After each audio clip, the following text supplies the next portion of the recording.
राधे राधे। आप सिंगापुर रहते हैं? जी, हम लोग सिंगापुर में हैं दोनों। तो किन के बड़े भाई साहब?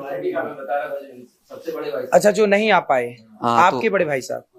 तो आपके बड़े भाई साहब के बेटे हैं? जी, जो सबसे बड़े हैं वो तो मतलब उनका तो स्वर्गवास हो गया था। तो जो सेकंड नंबर के हैं उनका बेटा मैं हूँ। हम लोग सिंगापुर में। तो आप क्या करते हैं वहाँ? मैं एक आईटी की कंपनी है, उसका बिजनेस मैनेजमेंट करता हूँ वहाँ पे आसियान रीजन में। अच्छा। इजरायली कंपनी, एक फिनटेक। ठीक है। फाइनेंशियल टेक्नोलॉजी में।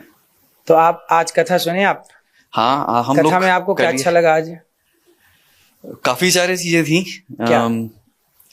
बहुत सारे मैसेजेस थे, पति पत्नी का संबंध, क्योंकि साथ में हैं तो सबसे इम्पोर्टेंट तो वही था। तो क्या सीख मिली उससे, क्या मैसेज मिला आपको आज? नहीं मतलब पहले तो ये बताएंगे। बताइए, चलिए आप बताइए, लेडी फर्स्ट। हाँ, लेडीज फर्स्ट। जय श्री कृष्णा पंडित जी। जय श्री कृष्णा। हाँ, नहीं मैं तो आपका सुनती रहती हूँ क्योंकि मेरी मम्मी भी आपको बहुत मानती है और मैं हरिद्वार से हूँ। हाँ, वहीं का जन्म है मेरा और शादी हुई थी मुरादाबाद, लेकिन अब हम लोग इनके साथ सिंगापुर में रहती हूँ।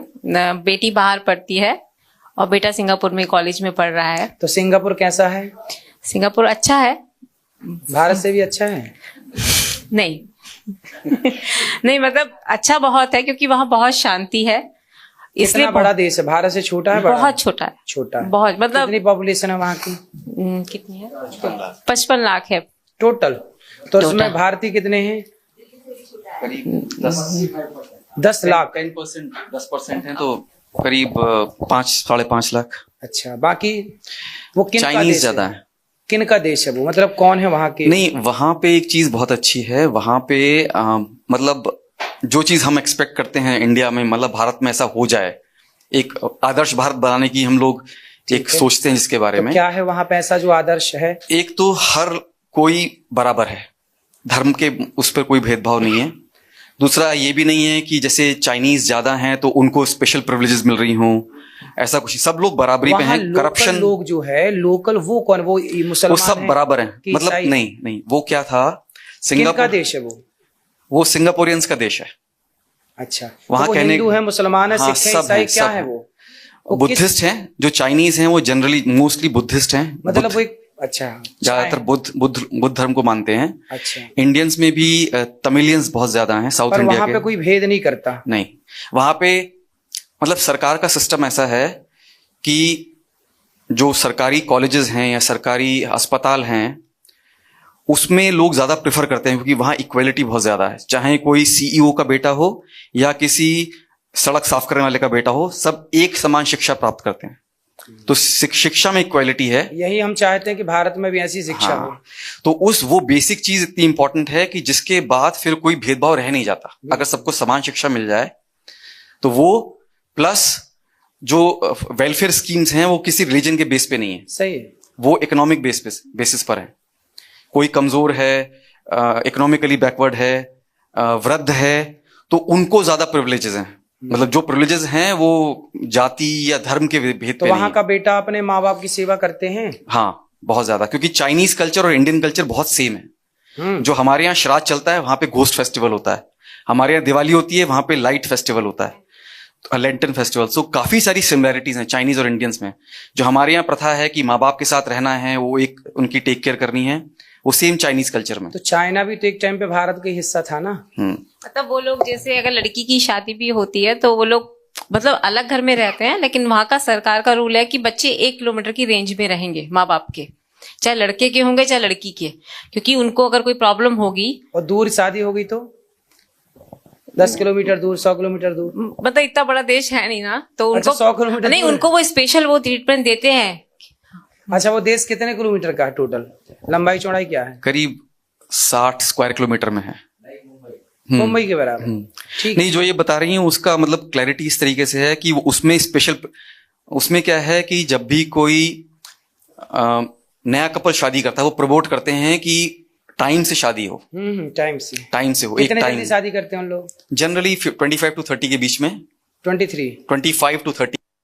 ठीक है। 25 से 30 के बीच में रहती है उनकी। ठीक। लेकिन उनका मतलब प्रिविलेजेस ऐसे मिलती हैं अगर आपके पेरेंट्स हैं और अगर आप उनके आसपास घर लेते हो तो आपको घर में डिस्काउंट मिलता है। हाँ हाँ, तो ये इस तरीके से वो प्रमोट करते हैं, आपको फोर्स नहीं करते सही है हैं, सही है पर प्लानिंग ऐसे है कि आपको वो जनरली प्रमोट करते हैं। सही है। तो उस तरीके से सरकार की अलग अलग। अब आपको बताना कथा में क्या अच्छा लगा। ये तो सिंगापुर में क्या अच्छा है ये बताया आपने, हाँ जी।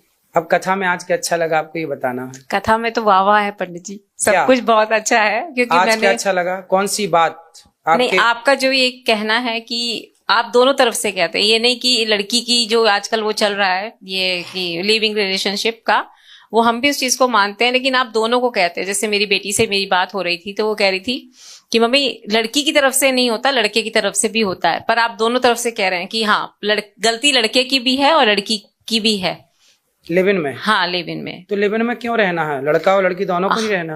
नहीं नहीं, काफी लोग ये कहते हैं ना हमेशा कि लड़की का ही गलती होती है, लड़की को ही दोष देते हैं। नहीं नहीं, ये ऐसा है कि देखो एक को कह ही नहीं सकता कोई, क्योंकि ताली एक हाथ से नहीं बजती। यदि लड़की है तो लड़की लड़के के साथ ही तो होगी, कोई हाँ। पेड़ पौधे के साथ थोड़ी होगी लिव इन में। नहीं नहीं, तो तो जब लड़की को बोल दिया गया तो पुरुष का बोध अपने आप हो गया, और पुरुष को बोला गया हाँ तो लड़की का बोध अपने आप हो गया। ये एक भाषा है, एक को बोल देने से दूसरे का बोध अपने आप हो जाता है। लेकिन बेटी है ना मेरी, तो उसको थोड़ा जैसे मतलब बोला गया कि प्रकाश है, हाँ जी, तो प्रकाश है, दिन के 12 बजे प्रकाश है, तो प्रकाश है इतना बोला गया तो सूर्य का बोध अपने आप होगा कि सूर्य होगा। अब ये थोड़ी बोला जाएगा कि नहीं ये सूर्य है फिर उसका प्रकाश है। ठीक है, दीपक का भी प्रकाश हो सकता है, लेकिन दिन के 12 बजे और आंगन में यदि बात चल रही है, प्रकाश है, तो इससे बोध होता है कि सूर्य की ही बात चल रही है। तो लड़की की बात चल रही है तो बोध लड़के का अपने आप हो जाएगा, और लड़के का बात चल रही है तो लड़की का बोध। ये एक भाषा है, लेकिन इस भाषा, आज सोचिए क्या हम इतने अज्ञानी हो गए कि हम अपनी, अब आपने गबन पढ़ा होगा, गोदान पढ़ा होगा, मुंशी प्रेमचंद्र को पढ़ा होगा, तो क्या इन लोगों ने इस शैली का उपयोग नहीं किया कि एक का बोध करने से तो शिक्षा हम लोग पाए, पढ़ते हैं कि इसका बात कर लेने से इस बात का बोध अपने आप हो जाता है। तो हमने बोला कि लिव इन में रहते हैं, तो लिव इन में कोई एक कैसे रह सकता है बताइए? क्या लड़की अकेली लिव इन में रह सकती है? ये लड़का अकेला रह सकता है? लोग कहते हैं लड़की को बोल रहे हैं, अरे पागल, लड़की को बोल रहे हैं तो लड़का का अपने आप बोध हो गया, क्योंकि लड़की रहेगी किसके साथ? ये लड़का को बोल रहे हैं तो लड़का रहेगा तो दोनों के लिए, इसलिए ये कोई मुद्दा नहीं होता। लेकिन आपने ठीक सुना, ठीक समझा। अब आपको ये बताना कि लिव इन सही है कि गलत है? नहीं, मेरे हिसाब से तो गलत ही है। तो चाहे लड़का रहे चाहे लड़की रहे, चाहे लड़के को कहा जाए चाहे लड़की को कहा जाए, है गलत। हाँ गलत। बस बात मुद्दे की होना चाहिए, और मुद्दे की बात यही है कि ये कल्चर हमारा। अच्छा, वहां भी रहते हैं लिव इन में जहां आप रहते सिंगापुर में? नहीं, लिव इन का कल्चर तो नहीं है वहां सिंगापुर में नहीं? लिव इन का नहीं है। वाह, गर्लफ्रेंड बॉयफ्रेंड ऑब्वियसली मतलब उसका टर्म्स डिफरेंट हैं, लेकिन लिव इन जैसा कल्चर नहीं है वहां पर। मतलब ये चीज जैसा है कि आप जैसे 6 महीने शब्द किसी नहीं के है। साथ रहते हो, वो सिस्टम नहीं है, वो वहां नहीं है अभी। वो जैसे मैंने कहा कि अब ये भारत में जबरदस्ती घुसाना चाह रहे हैं। हाँ, ये जो लिव इन का है कि 6 महीने यहाँ पर रहोगे फिर सोचेंगे 1 साल रहो, वो नहीं है, वैसा कुछ नहीं है वहां पे। सही है। बट आई थिंक आपकी बातें काफी ज्यादा सार्थक लगती हैं सुनने में, और एक कहने का तरीका भी ऐसा है, बड़ा हल्का सा माहौल बन जाता है, तो ज्यादा गूढ़ सोचना नहीं पड़ता। सही है।